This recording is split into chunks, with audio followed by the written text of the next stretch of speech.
Hello and Ram Ram. Welcome to the first video in the India Way Explained series. Today we will be going over the first chapter, the lessons of Awadh. To those brought here by the algorithm gods, a brief introduction is warranted. The India Way is a book written by the External Affairs Minister, aka the Foreign Minister of India, Dr. Subramaniam Jaishankar. Minister Jaishankar is incredibly popular. Videos of him speaking generate tens of thousands of views in a matter of days and sometimes in a matter of hours or minutes. Quite the departure from the apathy shown to his predecessors. In fact, there's a video of him walking around a market for like 2 minutes that has over 40,000 views. That's right, 40,000 views. So then why make a video going through the book chapter by chapter? If you're asking that question, you're either someone who pretends to have finished the book but actually just gave up after the first 3 odd chapters, you sneaky little bugger you, or you're someone who has yet to commit himself to the Elden Ring literary experience that is the India Way. Because the author was a career diplomat before his ascension to minister, he tends to write like one. It also does not help that the book is effectively a distillation of lectures he has given at different forums. This can be, let's just say, challenging when it comes to actually reading the book. The choice of words, irregular flow, loose structure, and abrupt changes, sometimes mid-paragraph, forces most sane and happy people to find joy in other books. This is why people prefer to gamble and guess what the book contains rather than actually take the plunge and weather the tempest. Now, I tried structuring this video into various subtopics, but because of how interwoven a lot of the paragraphs are, my brain would basically just short circuit, and in the editing process, I would lose a lot of important information. So in order to preserve my sanity, I've decided on smoothing the bumps between paragraphs, but presenting the chapter the way the minister has written it. This way I cover most of the important stuff while managing to convey what he says in a way us commoners can comprehend. Also, if it sounds like I'm recording this on my mobile phone in an empty room, it's because I'm recording this on my mobile phone in an empty room. I actually travel for my job from time to time and I completely forgot to bring my mic along, which basically means I either wait another 2 months to upload this video or I do this instead. So my apologies, like seriously, my apologies. Memes aside, however, the book is pretty important because it gives us a peep into how the man at the top of India's foreign ministry sees the world and India's place in it. So enough stalling, let's begin. The book starts off by making reference to the 2 Nawabs playing a game of chess in Shatranj Ke Khiladi as the East India Company takes over. This is used as an allegory to describe Indian self-absorption that shapes how Indians see the larger world. This becomes important when you consider some of the other themes the minister probes in this chapter. For now, think of it as salt. Sure, it's not a novel spice, but without it, your dal is going to taste odd. The allegory is made in relation to the rise of China. It is of serious consequence to India and Indians and not something that can be ignored.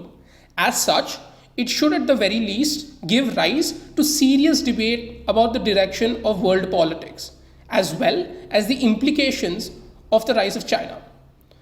Indians should be incredibly wary of dismissing the consequences of the rise of China. The rise of China is not happening in isolation, but alongside other tectonic shifts in the world. All of this is inducing a rebalancing. Rebalancing in itself is deserving of a whole other video, but for the purposes of this discussion, think of it as the flow of power in the world. Economic, social, political, or military, just think of it as the flow of power. A good real-life example of how the minister uses this term is to be found at a discussion held at the Raisina Dialogues 2023. Palki Sharma, the moderator at this given panel, asks the minister, among other things, if India becoming a larger economy than the United Kingdom is a quote reversal of power, and Minister Jaishankar in response chooses the word quote-unquote rebalancing. Coming back to the book, the minister affirms that greater regional volatility, higher risk-taking, stronger nationalism, and a rejection of globalization are forces adding a layer to the already existing greater rebalancing. In simpler and cruder language, the increased chance of violence breaking out in certain regions, the tendency of countries to deem risks as worth taking when previously they would have just held back, A resurgence in nationalism and a rejection of globalization has added itself to an already changing world where new and old powers are undergoing a change in how powerful they are. Of all these forces, the US response to China's rise is critical. This is because the US posture or view of the world has been the bedrock or base of the current international system functioning the way it does. These developments have often passed India by due to India's own internal dynamics not factoring in global happenings. This is basically a polite way of saying global developments passed a lot of people by because it wasn't higher up on the priority list for us. India should therefore be able to clearly envision what its interests are and be able to communicate them effectively as India rises. The minister highlights that being defensive and failing to understand external events and how they affect India has not served the country well, adding that international relations are critical to any country and as such, turning a blind eye to it does not make the consequences go away. According to the minister, our history in this regard is best exemplified by the Panipat Syndrome, where the invading forces fight decisive battles in the heartland. I'm quoting directly from the book here. Quote, "This default option of playing defense reflects a mindset that does not comprehend external events well, leave alone appreciate their implications." End quote. Indian agnosticism on the outcome of World War II, the handling of the Cold War that allowed Pakistan to catch up in the power equation, underestimating the intensity of the revanchist sentiments post 1971, this is in reference to Pakistan, the consequences of the illegal occupation of a part of Jammu and Kashmir, the delay in the nuclear weapons program, the pursuit of a UNSC seat, bumpy economic development due to our socialist streak, a poor understanding of China and critical events in its history, such as the significance of the 1949 revolution, the intensity of communist nationalism, and the significance of its post-1978 meteoric economic rise.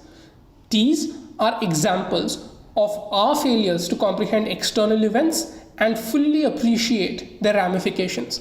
Political romanticism got in the way of dealing with power equations, even as understanding of world politics finally grew. The Indo-Pakistani War of 1971, the 1991 economic reforms, the 1998 nuclear tests, and the 2005 nuclear deal were exercises in strategic retrieval, but also played a role in India's overall rise. A polite way of saying India through these events was trying to catch up, but all of these events also played a role in India's overall rise. Only more recently has realpolitik managed to beat out, quote, complacency based on entrenched dogma, end quote. In other words, a more practical approach over misplaced satisfaction based on long-standing principles held to always be true. The rise of a superpower is a disruptive occasion, meaning it causes a change in the way things are usually done. But we have forgotten this because the last time it happened was the USSR, which had the Second World War mask its emergence. Basically, the Second World War allowed for the USSR to become a superpower without the disruptive process being felt too acutely, as the disruption caused by the war eclipsed the disruption caused by the USSR rising to become a superpower. Much like how the rise of superpowers can be disruptive, transitions between superpowers can also be quite challenging. To this, many people may say the US and the UK prove transitions aren't that challenging or disruptive, but Minister Jaishankar argues that they are an exception rather than the rule. Societies that are built on different principles find it harder to collaborate, which is work with one another, than those with similar principles. Divergences matter less if a nation has weak influence and its actions have more of a domestic effect. In simpler words, if two societies hold opposing views on a given matter, but one of them has weak influence and the effects of its actions are limited to its borders, the differences do not matter as much. The example the minister uses is the immediate post-colonial world. And as you may have guessed, once influence becomes stronger and more global in nature, this dynamic changes. Ignoring or being agnostic about the character of societies when practicing international relations is limiting in nature. Globalization mitigated emerging contradictions for a while.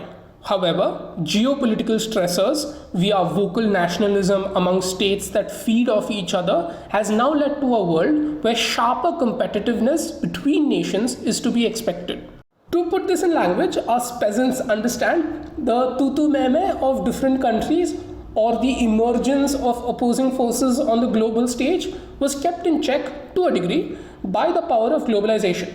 However, what we are now seeing is that pressure from geopolitical developments through nationalism in countries that are reliant on each other or use each other to shore up their positions has led to a world where countries are competing with each other a lot more, and we should expect to see more of this.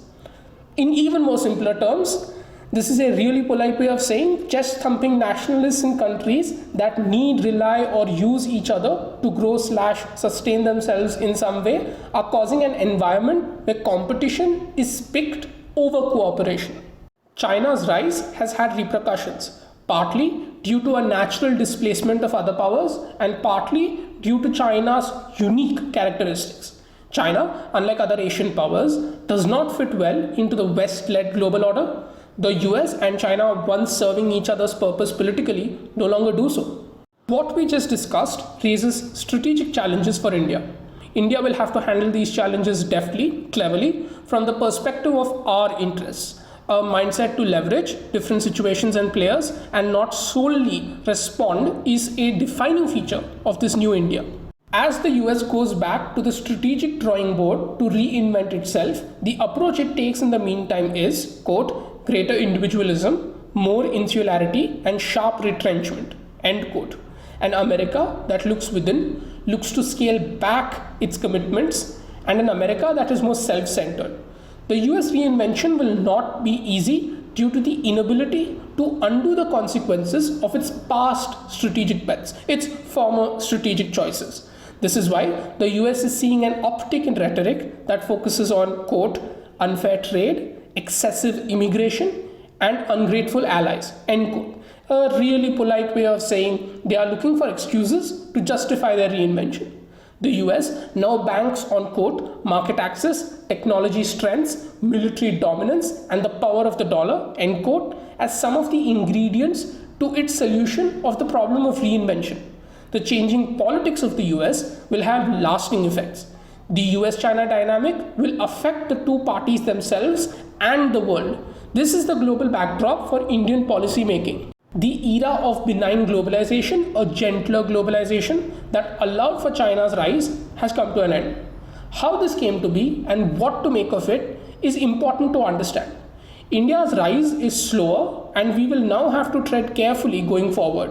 This is because the world is going through a turbulent phase where politics is changing. The question is not whether we continue rising. It is, quote, how to do so optimally in an era of greater uncertainty, end quote. How best to accomplish our rise in an increasingly uncertain environment.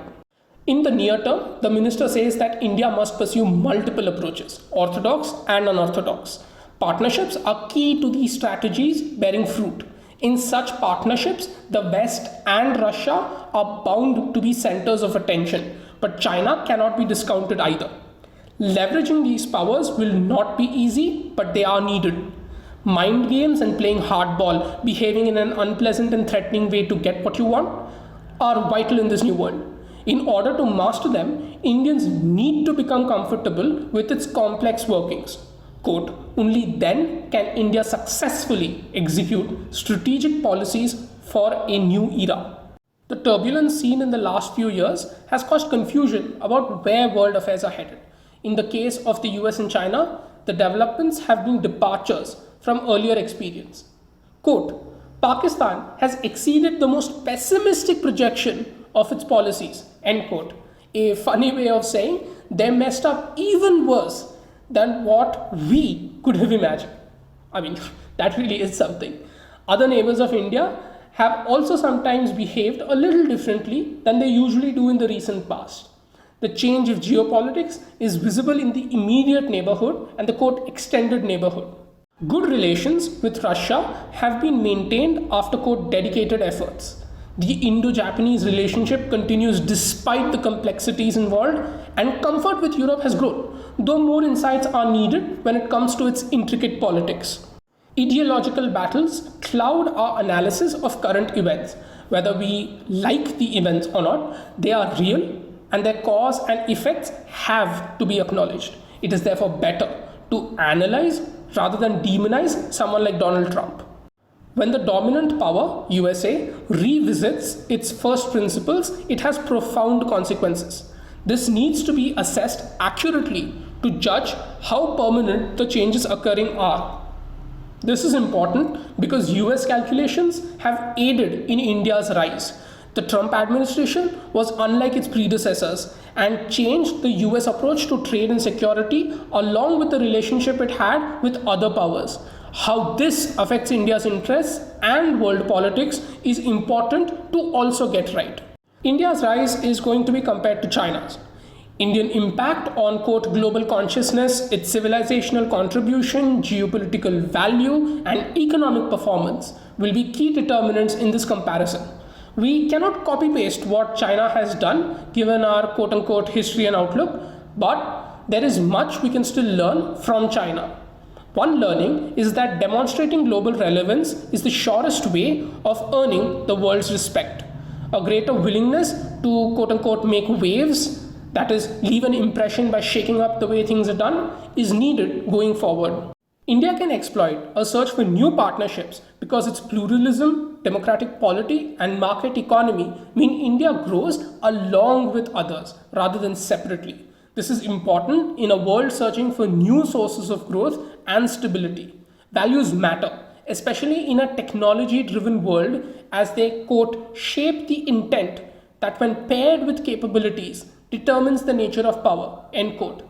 Values influence the intention to do something. This, when combined with your capabilities, determines power. Being less shady opens more doors. Geopolitics and balance of power forms the basis of international relations. The Kautilian tradition placed a premium on this. In the near past, these factors weren't valued as much as needed. A lack of focus on capability enhancement and, more importantly, tainted thinking underlie this. Put simply, choosing to ignore developing our own capabilities and undesirable ways of thinking shows us how in our recent history this Kautilian tradition was undervalued. The Bandung era of Afro-Asian solidarity in the 1950s is an example of neglecting hard power, coercive military or economic methods of influence. Having the bigger lathi so you can get the best. That's what this means very, very crudely. This Bandung example is a video in itself. The reference here is to the years leading up to the Bandung Conference of 1955 and the developments that followed in its wake. It was a meeting of African and Asian states, many of whom, as you've probably guessed, had just gained independence. The overarching aims were increased cooperation as well as opposition to colonialism. The reason I suspect this is being brought up as an example is because come the 1960s, 1962 and 1965 more particularly, China and Pakistan would violate the Bandung Declaration, especially on the territorial integrity and sovereignty front. This was part of the Panchsheel which India's then Prime Minister Jawaharlal Nehru had lobbied for inclusion. 1962 saw India lose territory and 1965 proved to be a close shave. Ironic that the Panchsheel originated from an Indo-Chinese peace treaty on Tibet. There is also a potential allusion to the fact that this era saw India place too much faith in such diplomatic efforts rather than build up its military and economic muscle in order to pursue a more pragmatic foreign policy. A failure to do so eventually costing us territory in one war and coming close to losing more territory in 1965. India has since reached a stage where people assume we can protect our own interests. It's not a choice. A mix of national strengths and external relationships best helps this. Nationalism being on the ascendancy means that diplomacy, quote, will use competition to extract as much gains from as many ties as possible, end quote. There is still a strong case for India to support a, quote, greater sense of order, end quote. A nice way of saying that India should strongly consider backing a rules-based order.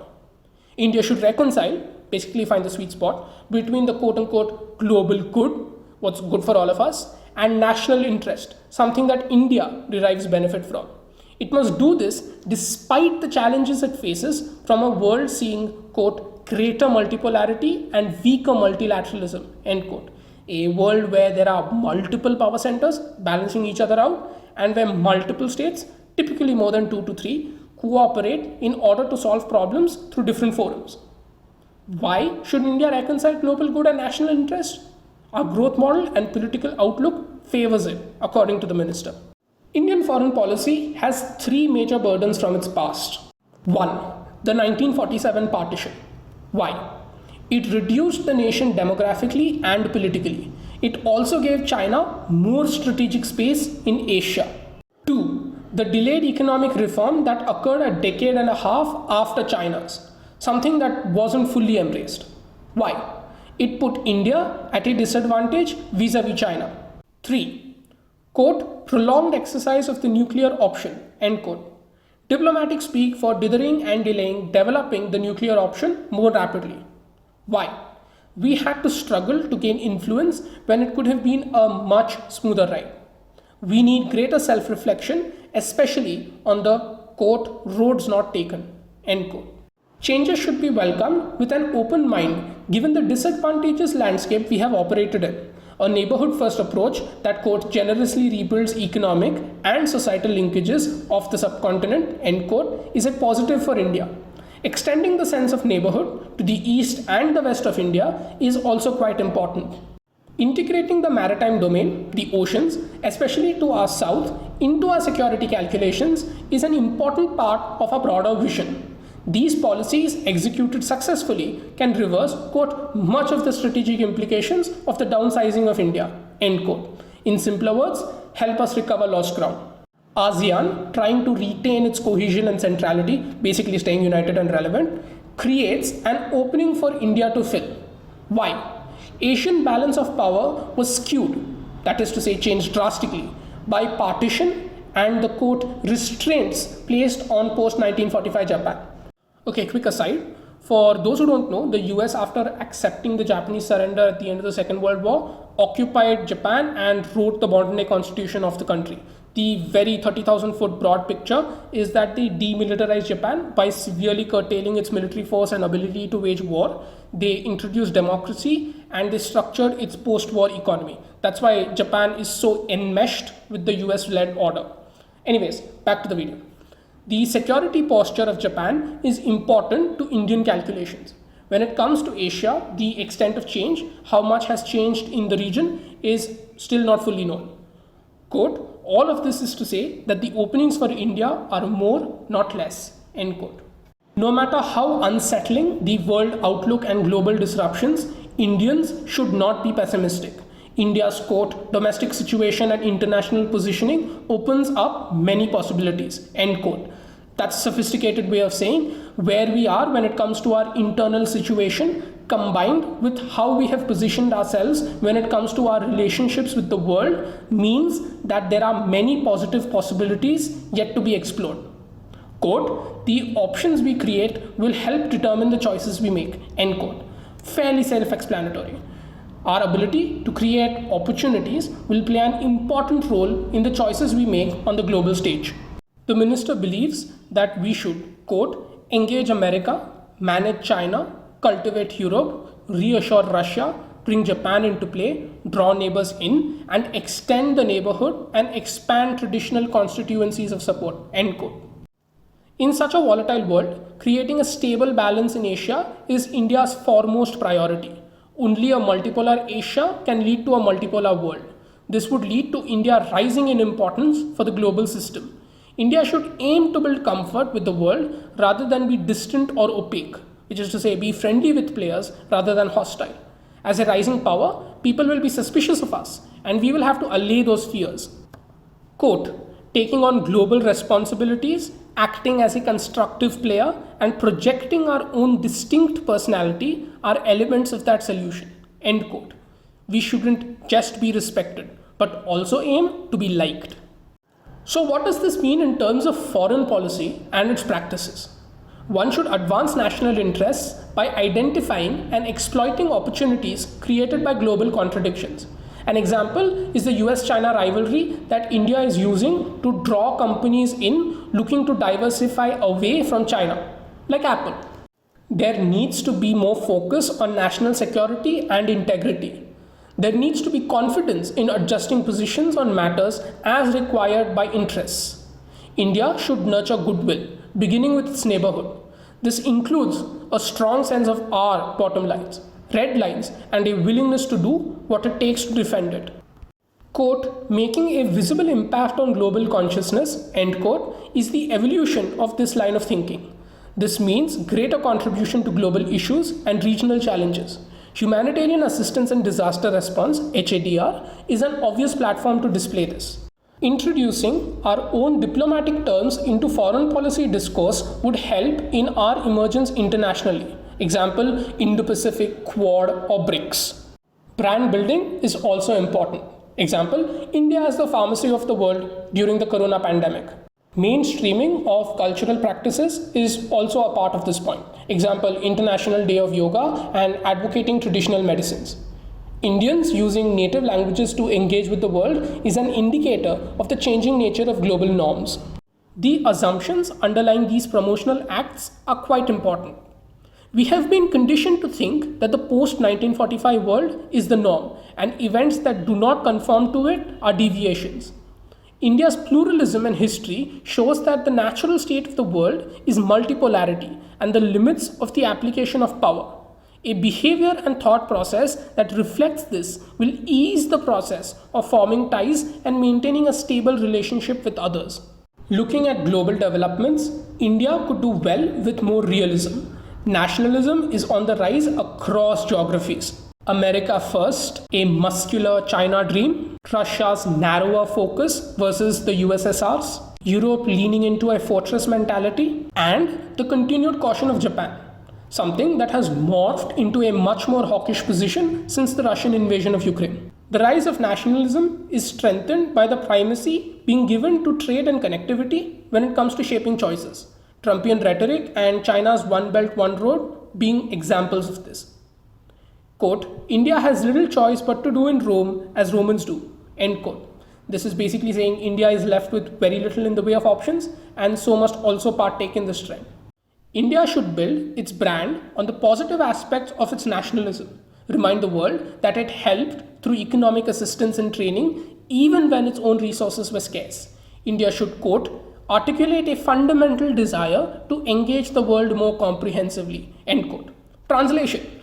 India should tell the world that it wishes to engage with it in a more complete manner.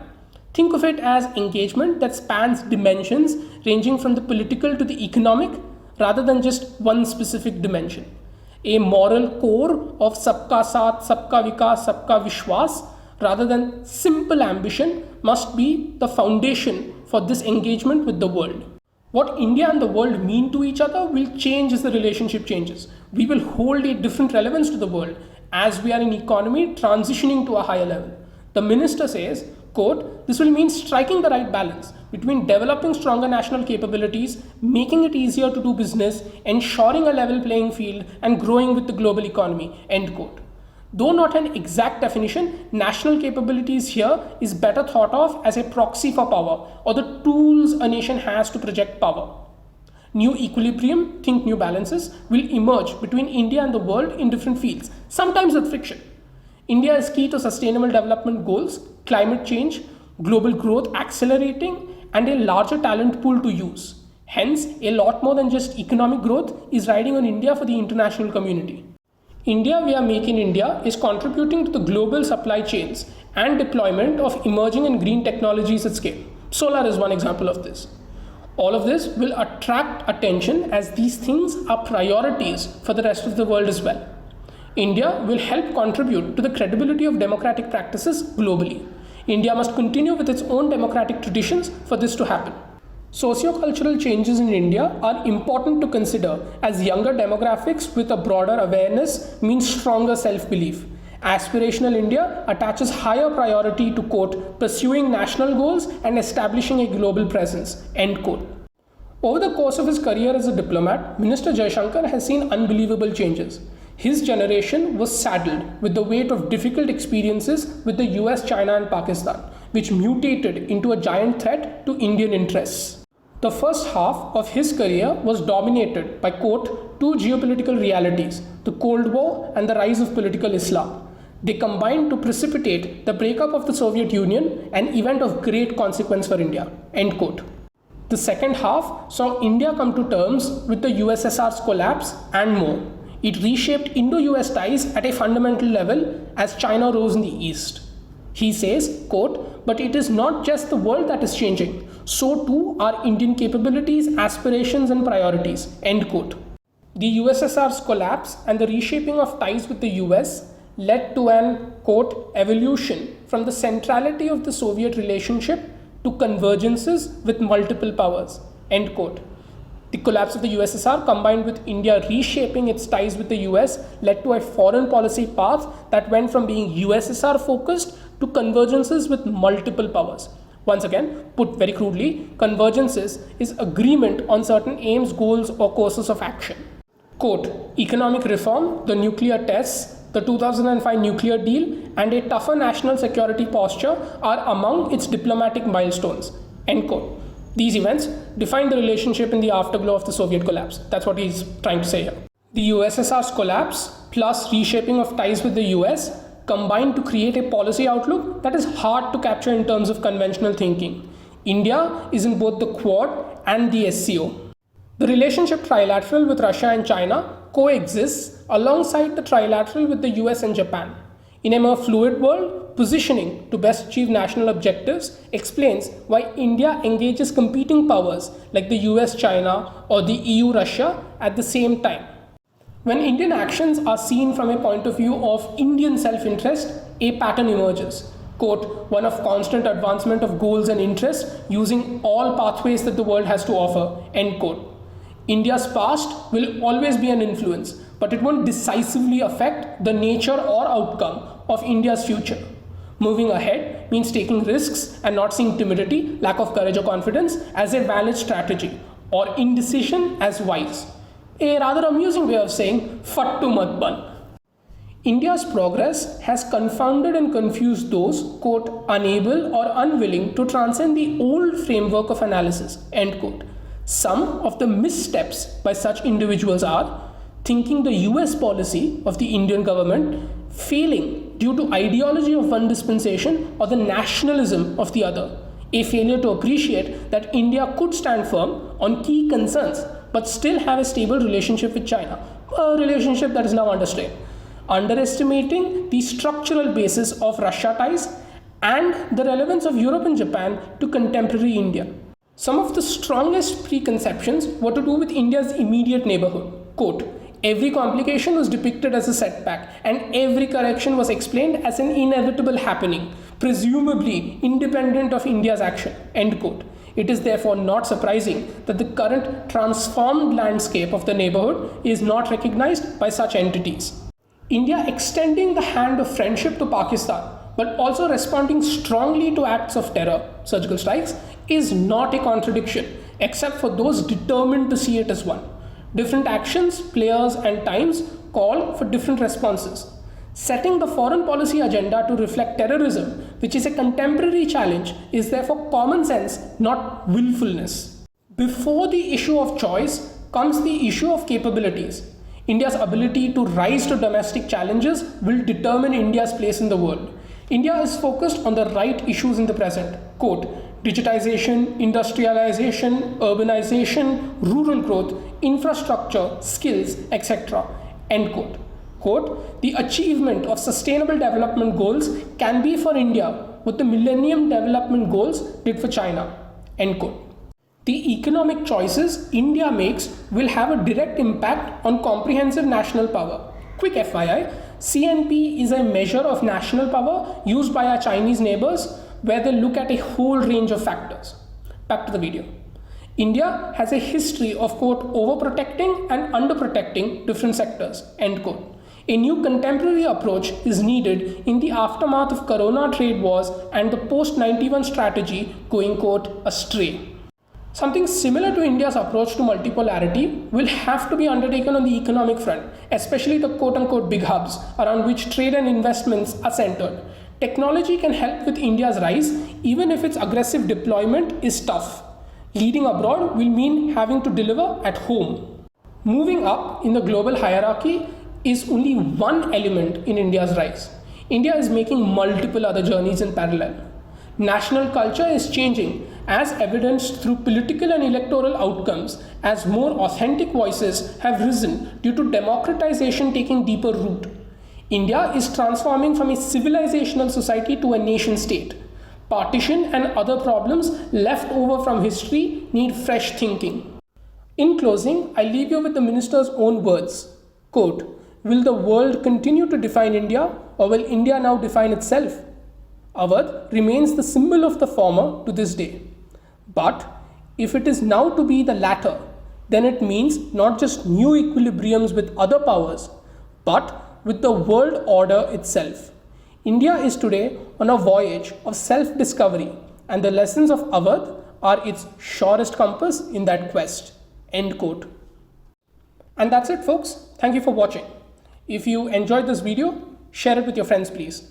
It may not seem like too much trouble to make videos like this, but going through each chapter line by line is an experience in itself. Regardless, thanks for sticking around. It does mean a lot. Until next time, see you then.